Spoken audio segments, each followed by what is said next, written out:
begin by sharing with you just a little bit of how I got to where I am. And 6 years ago, when I was at Marian University before coming to Butler, I was teaching undergraduate and graduate students, and I was also observing teachers, first and second year teachers in our MAT program at Marian. And it was the year that the state took over 5 schools, 4 in Indianapolis, 1 in Gary. And I remember walking out to my car, and it was a cold February, and I remember just sitting there and taking a deep breath and putting my head on the steering wheel, and then I made an urgent call to Dr. Hill, my dean at the time. And I said to him, Lyndon, I am not walking the walk.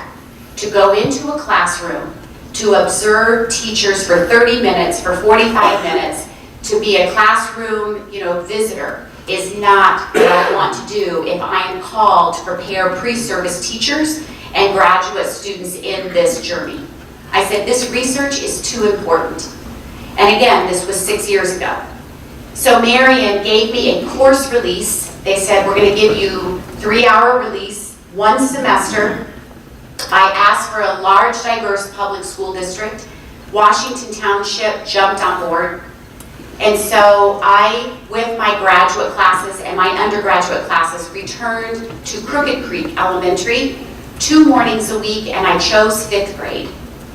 And I sat beside Deanna Nybarger, who is my colleague and good friend, and for a semester, I literally was the first one at Crooked Creek at 6:30, 6:15 in the mornings, waiting for the door to be unlocked. I stayed 2 mornings a week, worked with the 5th grade. I made many, many mistakes.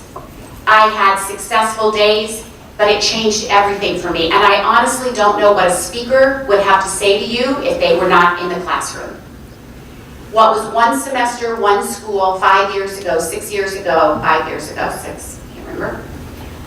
Now I am in my 13th semester. I told Gary, he said, can you stay afterwards? And I said, no, I have to go to IPS 60. I've got 6th grade today. And I was up at 6:30 making my lesson plans this morning. So this research I'm going to share with you in this short period of time is not out of a lab or a textbook. It is what we are implementing every single day. I am seeing shifts in kids that I get tears in my eyes. I told Beth, I'm so tired, I'll cry over anything today. Yesterday I was in Jasper, Indiana, and I saw this district share and come to life with this work. It has been an honor to sit beside the Indiana Department of Education and to create with Dr. Brandy Oliver, my colleague, the new social and emotional learning competencies for our state. We were very intentional with these competencies because what we understand is that attachment is the carrier of all development, neurobiologically.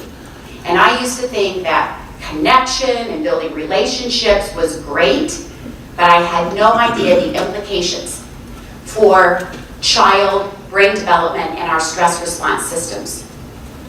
The research today across our country is sharing that our nation's new learning disability is anxiety. And we are seeing 27 to 33% of students in general education classrooms walking in with significant anxiety. As my daughter Sarah says, Mom, they are rough. And they are rough. These kids are walking in and they are dysregulated. And so this morning, what I am talking with you about is not a program. There are fabulous programs that we as districts spend thousands of dollars on. I love zones of regulation. I love Leader in Me, developmental design, responsive classroom. And I'm gonna, oh good, there's my, I always, you guys know who have heard me speak, I forget my slides. What I'm talking about today is a framework, and I want to be very clear about this. What I am seeing and what educators are sharing with me is that this framework has 1,000 faces. How it looks in Noblesville, how it looks in Jasper, how it looks in IPS, how it looks in Lawrence or Pike is based on leadership, and it's based on how we implement the 4 legs of this framework. And truly, this is so fast this morning. I'm going to go over these 4 legs. And what we understand is that this framework is about regulation, and it's about deepening and strengthening connections, and it's also about teaching our students about their neuroanatomy. We know that when kids come in rough and dysregulated, they are in a pattern of what we call a survival brain state. And in a survival brain state, that brain is functioning in lower brain regions. It is functioning from sensory and emotional levels, and it cannot learn. Neurobiologically, when any of us are in a chronic state of survival, we cannot learn. We can't even tap into cognition. So this framework today is about regulation. All chronic behavioral issues are regulation issues. All regulation issues are based in our physiology. And trauma and adversity are physiological. They are not psychological. They're held in the brain and they are held in the body. How many of you are very familiar with the Adverse Childhood Experience study? How many of you have not heard of that study? Okay, so I want to briefly go over that this morning. And I apologize for skipping around slides, but this is what I do best. So let me share with you what we are learning and learning quickly. And for me, as a mom, if I had known this research with my 3 children, if I had known this, I would have parented differently. This is not just about educators. This is about all of us. Put your hands on your forehead right now. Just go ahead. It feels nice. Put some pressure up there right behind your eyebrows. What part of the brain is this? This is the frontal lobe. This is the prefrontal cortex. And it finishes developing at about what age? Just shout it out. Yeah, so we've been told 25 for a long time, but what research is sharing with us now is this part of the brain oftentimes is delayed and compromised because of adversity and trauma, and we're seeing development happen later and later, late 20s and early 30s. And so what we know is this is where we do life and this is where we do school. These are the executive functions we need to make decisions, to emotionally regulate, to have strong working memory, to discern, to understand consequences based on choices. And so this part of the brain, when it is offline, it does not get an oxygenated glucose blood flow because you have another area of the brain in what Dr. Joseph Ledoux, and this is new research because I've been talking about the amygdala for the last 3 years, but I want to share with you more correctly, it's likened to a defensive survival circuit. And any of us in a chronic state of stress have an activation in this limbic system, which is the amygdala, both hemispheres.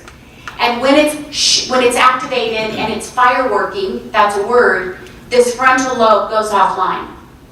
And what we understand is that kids who come in with significant adversity, and these, you know those students in your district.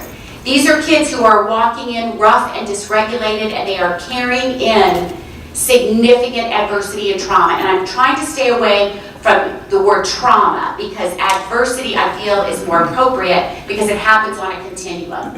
In the late 1990s, this study was an accidental study, and it was the largest public health study until the newest study in 2017, where the data was just released. Robert Onda and Vince Felitti came together from the CDC's and Kaiser Permanente, and they found that when they asked adults these 10 questions, and now we know there are 15 to 20 indicators. There are so many more adversities than the original study shared. When they asked these adults, here is what they discovered. The higher your ACE score, the higher the dose-response relationship and correlation to your emotional and mental and physiological health outcomes. This is about all of us. This is about our ACEs. And I am learning just this week There is not a person in this room this morning that has not walked in with our own adversities. ACEs are common. Adverse childhood experiences are common, and they cross all socioeconomic, all racial, and all ethnic boundaries. Let me just share a few of them, and I'm going to bump up to the new study, because this was in the late 1990s. We have a whole new arena of ACEs, and here's why this is significant. Our kids who walk in to our district who are carrying 4 or more adversities are 32.6 times more likely to have behavioral and academic challenges. And for me as an educator, I need to know that. I need to understand the implications of this, because this framework is not about fixing a kid. This framework is about priming the brain for learning. It's meeting kids in brain development, not academically. It's about greeting these children the minute they come into a school or a classroom and understanding that we've got to attune and attend to their brain state. And as a superintendent, you are called to do the same thing with the educators in your district. All of the strategies I'm going to share in this tiny amount of time are strategies that you can implement with educators in your district. Because, as I said, these ACEs are about all of us. Let me go through them. If you personally, and just kind of tally up in your mind, you don't have to write anything down, but just think about your own.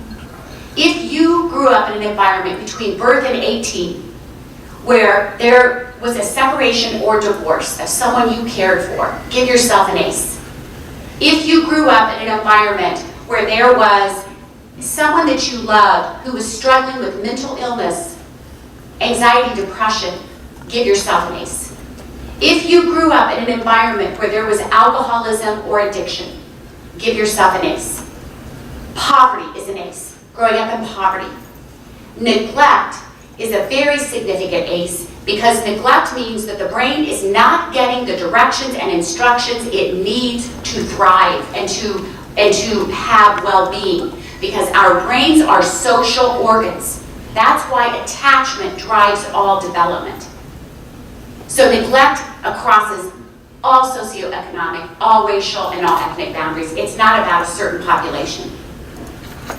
Growing up in an environment where a parent has been incarcerated or a caregiver has been incarcerated is another ACE. Domestic violence is an ACE. Emotional abuse, sexual abuse, physical abuse, all ACEs. Perceiving chronic social rejection or humiliation is another ACE. Growing up with someone that you care for that has died is another ACE. And in the new data, and I have a slide for this, but I'm going so fast, I don't want to take, I've got a clipboard somewhere in here.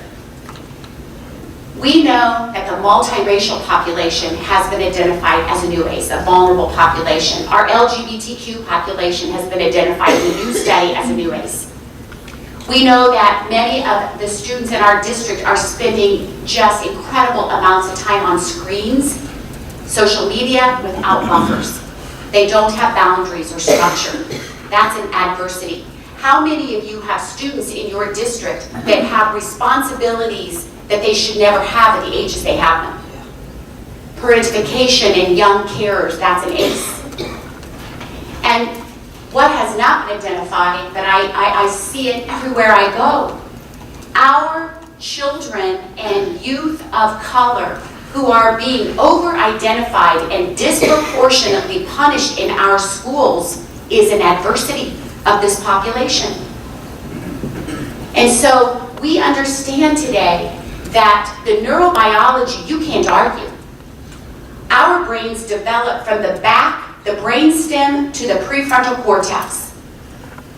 And many of our kids are living inside that survival brain where they don't have the functioning of problem solving or being creative or thinking about, they don't even know what a pause is.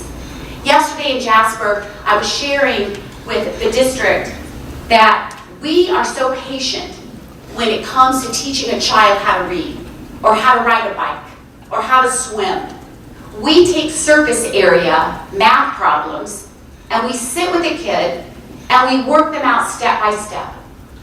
But when it comes to behaviors that really are invisible, we punish.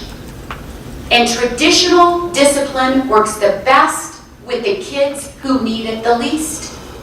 It doesn't work with kids who come in carrying in these chronic adversities. But the resiliency research just gets me out of bed and hopeful every morning. And that resiliency research shares that one healthy connection, an adult caregiver who is emotionally available and consistently present, who is there to listen, trumps the adversity that a child experiences, the toxicity of that environment every day. And there is well-being. So I want you right now, I never talk with a mic, so this is so awkward.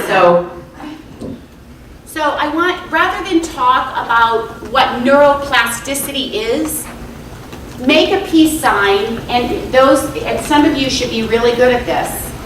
Some of you I have worked with, and make an okay sign. Do it enthusiastically now. We're having fun. And as fast as you can, keeping all other fingers down, I want you to switch and show your neighbor how good you are at this. Go ahead.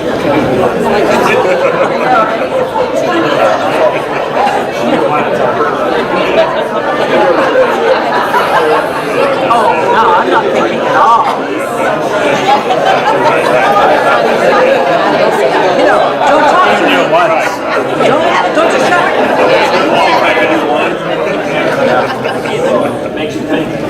So you should be struggling.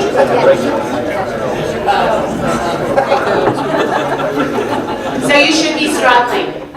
And the reason that you're struggling is because this is a new, your brain was trying like crazy to find some connections between neurons, and it couldn't, because you don't have a circuit for this. And the reason that I can do this so well is because, not because I'm gifted at anything, it's because I do this all the time. Patterned, repetitive activity changes brain architecture. There is one main ingredient that builds brains.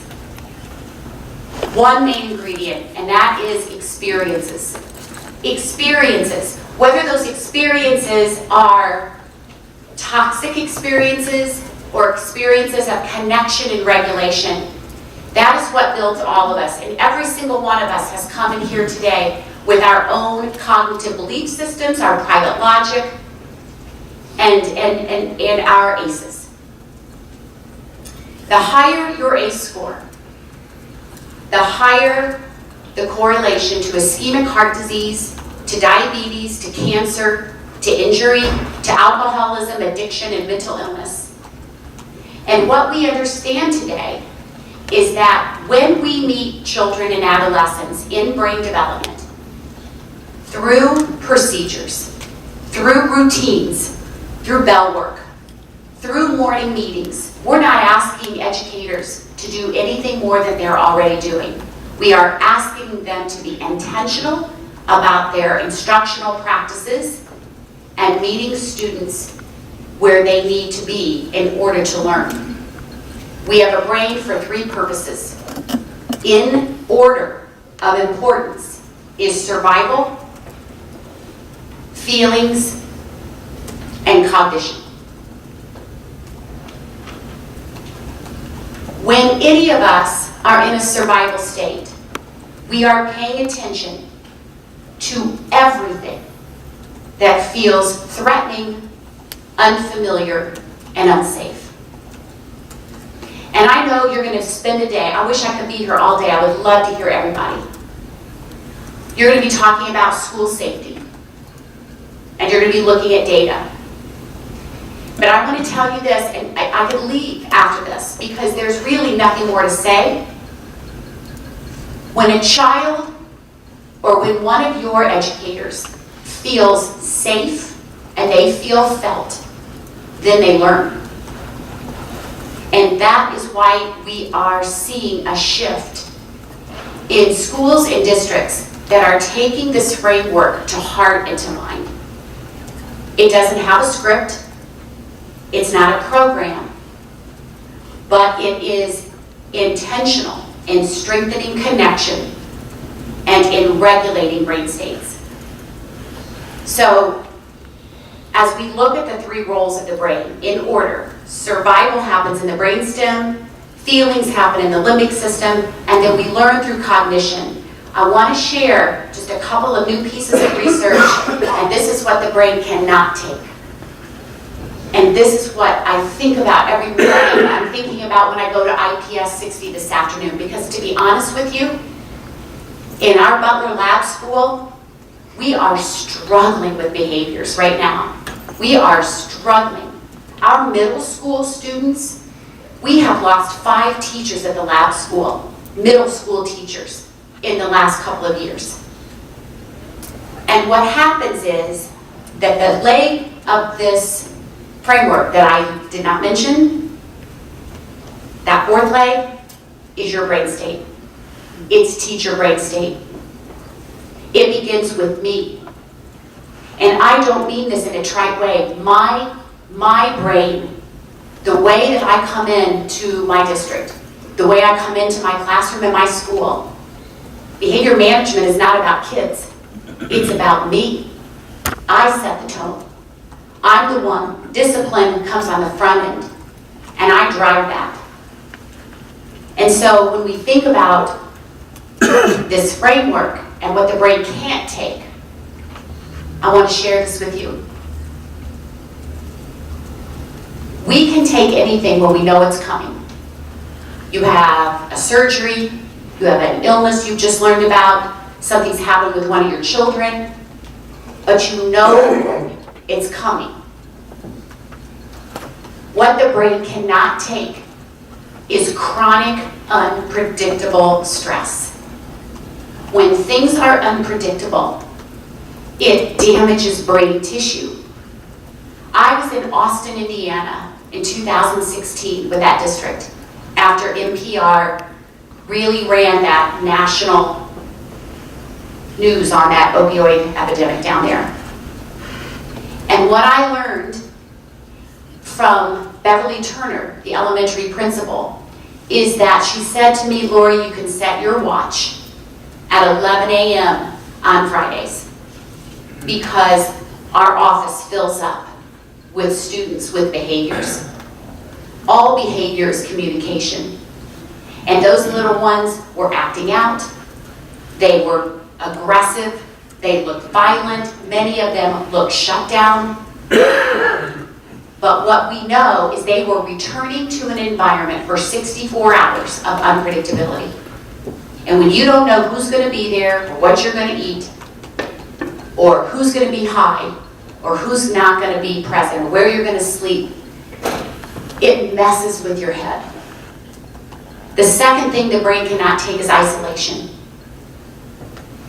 And in this new shift that I have to make with regard to discipline, when we discipline in traditional ways kids that are chronically misbehaving, timing them out, sending them in the hall, we are unintentionally reactivating their stress response systems, and we're not getting a sustainable behavioral change. We're getting a little bit of compliance and obedience. Because in your district, you don't have a whole new batch of kids coming in every week. You are seeing those same 40% of kids. The third thing that the brain cannot take is restraint. And I'm so grateful for In Shape and for Gary's lead on this, because what we now know, there are 2 researched ways that get that brain regulated and ready to learn, and that is movement and breath. Movement and breath. The research now on how important it is for us to move, to learn, and to be intentionally breathing deeply blows my mind. It is everywhere, and it's not warm, fluffy stuff. So when you think about restraint, when you think about being trapped, when you think about being held down, when you think about not being able to move, the brain can't take that. And that brain develops along with our stress response systems, that hypothalamic pituitary adrenal axis. My fifth graders can tell you all about the HPA axis. I think it's so cool that they know about their neuroanatomy. We're not just saying, let's just create a calm corner or have a mindful moment. We're not doing that. We are teaching them about the amygdala. We are teaching them about the prefrontal cortex. They know about neuroplasticity. And they know about the hippocampus. So what I want you to do at your table right now is I just want you to take 1 minute.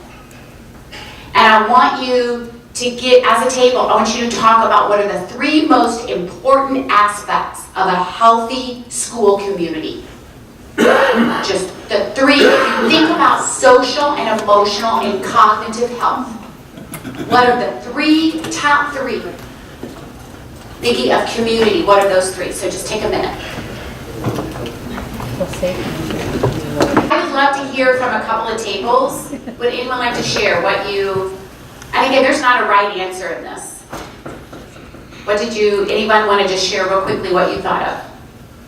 Thank you. One of the things we talked about was the teachers that feel safe and secure, the less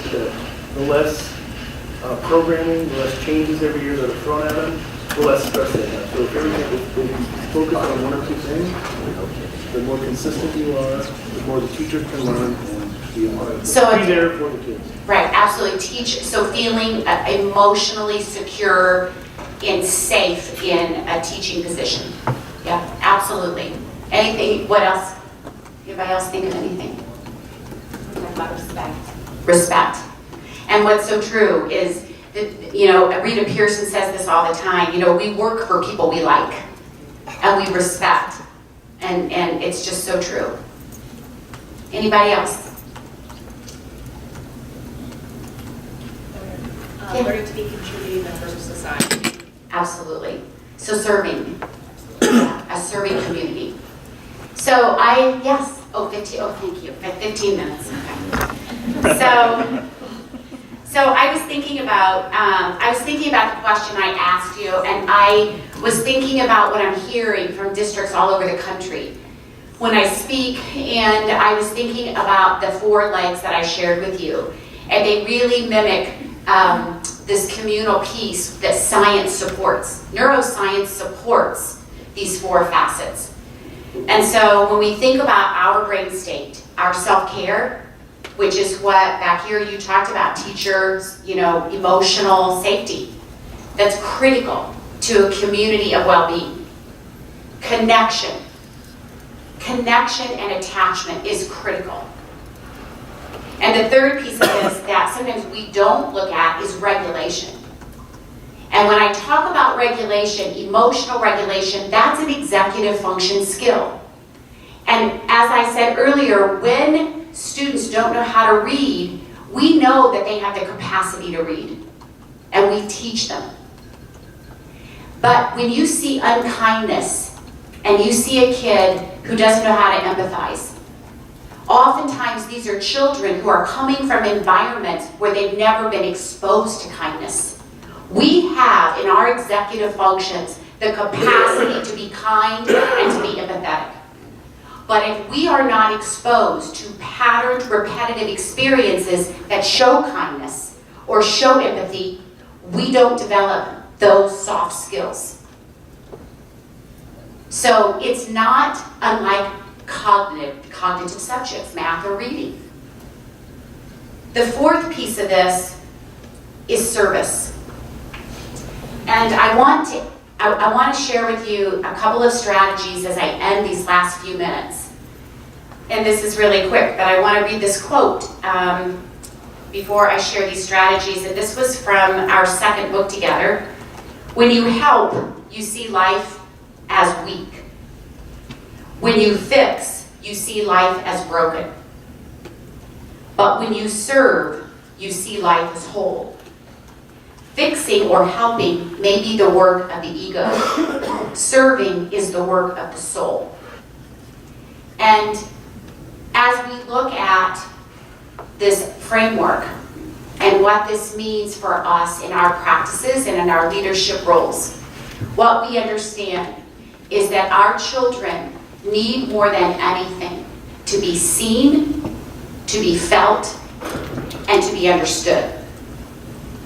And the way that we have to begin to look at that is meeting them in brain development, because it is my strong belief that these achievement gaps we're seeing are adversity gaps. Achievement gaps are adversity gaps. And every single student will choose to look misbehaved before they look stupid in front of their peers. And so these cognitive lags we're seeing are intimately connected to the adversity that many of our kids are experiencing. So when I talk about these today and we talk about breath and movement, I also want to end today with the power of rhythm. When we are modeling the behaviors we want to see, we are putting rhythm into our bell work and morning meetings.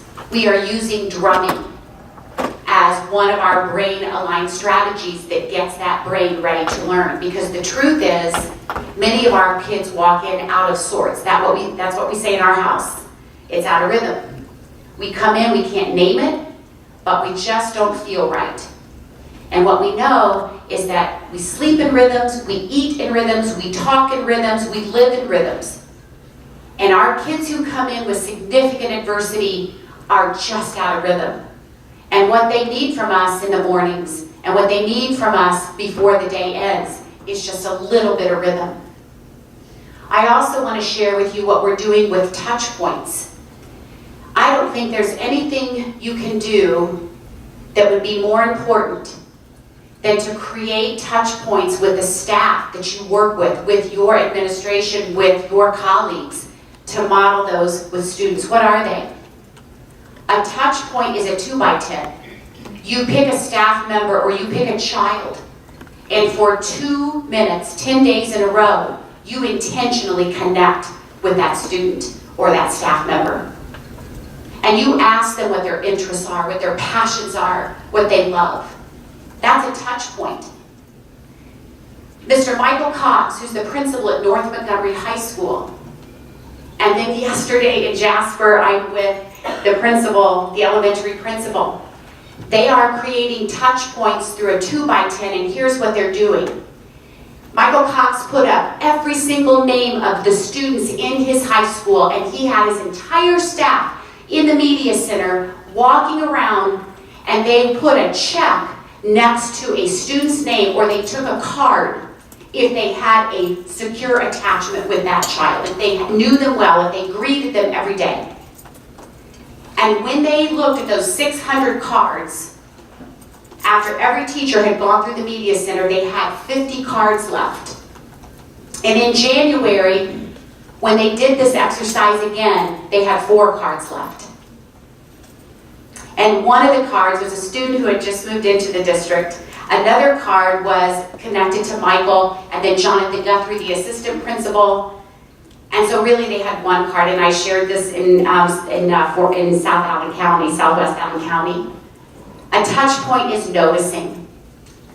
A touch point is asking a student or a staff member, what do you need? I'm going to end today, and I brought our new books to give away, but this is not a new one. This book means the world to me, and I want to give it because this is about our brain state. 12 years ago, when I was teaching at Marian University, and our oldest son, Andrew, was at Lawrence Central High School. He's our oldest of 3, and he's now 27. He was going through a very, very difficult time. And as a mom and a dad, when you see behaviors go awry, it scares the hell out of you. And we know that anger is fear's bodyguard. And at that time, we saw Andrew sneaking out of the house, smoking pot, his friends were changing, he quit the football team, everything my life was spinning as a mom, and I thought I was the most vigilant mom in the world. I was teaching at Marion on a Monday afternoon, and I got an email. And in that subject line, it said, Andrew in action. And I thought, well, I'm not going to tell you what I thought. And I opened it. And it was from his freshman Spanish teacher in the midst. Because you know when a family member is struggling, your whole system feels it, right? And Mr. Brandon Pickett was his Spanish teacher. And he said, Dear Dr. DeSautels, in this email, I want you to know that Andrew finished his project today. He had a smile on his face, and he was walking around and helping the others. And then the last sentence, he said, please let me know how I may serve you. And for me as a mom, and for me as a teacher, that changed everything. And that was 12 years ago. Because Brandon Pickett saw what we as a family couldn't see in Andrew. We couldn't see that light. And that teacher found that light. He found what was going right and well. And so my graduate students and I developed 3 questions. You're going to get this PowerPoint. I know you've seen, 2 slides? You won't have it. I'll send it to Gary. Can they have it? So as I end, those 3 questions really drive connection and attachment, and they are game changers in our schools and districts. And I'm using these all the time. Those questions are, what do you need? How can I help? And what can we do to make this better? Because this really is a service. It's a service of connection and regulation, and it's a service of heart and strong mind. A dysregulated adult can never regulate a child. When you are in your amygdala and you are in your brainstem, you are not going to be effective. So those questions are asked when the child and yourself are regulated. And I cannot tell you how many times I disciplined Andrew DeSautels in my amygdala. So thank you so much. So Gary, can we just give these, I'll put them in the raffle? Sure. So this is, I'm really excited, Michael and I, this is our new book. It just came out. It's what we're talking about today. Eyes Are Never Quiet. Our social and emotional competencies that meet the student and brain development are also a part of this book. Are we drawing now? Do we have time? Absolutely.